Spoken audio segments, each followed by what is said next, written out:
Hapa tuko pande za Mji Mwema Kibugumo, mwendo wa kilomita 1.5 kutoka kwenye main road mpaka kufika hapa. Leo nimekuja kuwatangazia hii nyumba inauzwa kwa bei ya milioni 65 za Kitanzania.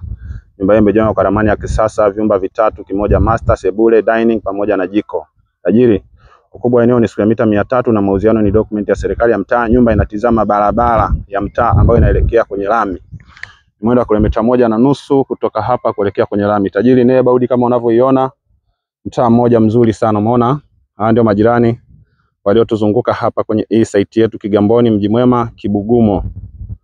Umeona majirani hawa, watu wamejenga nyumba za kisasa na wanazidi kujenga. Umeona mtaa wa Kishua uwe Kigamboni, Mji Mwema Kibugumo. Hapa nakupeleka kwenye nyumba ili uweze kujionea vizuri zaidi. Nyumba yetu ni hapa. Nyumba inatizama barabara mtaa na ina fence, ina geti kama unavyoiona. Unaweza kaegesha gari zaidi ya 2. Unaona? Nyumba ina umeme, nyumba ina kisima cha maji. Nyumba imekamilika. Nyumba ni ya kuhamia tajiri, lakini pia nyumba ni mpya, umeona?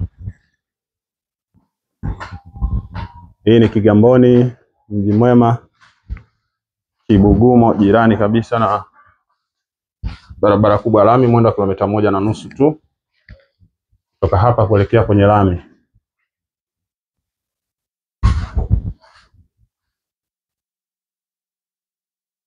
Huu ni mlango wa mbele wa kuingilia sebuleni na huu ni mlango wa jikoni. Nyumba yetu ni hii na hii ndio sehemu ya kuegesha gari. Ya kuegesha gari zaidi ya 2. Karibuni sana Kigamboni, Mji Mwema Kibugumo.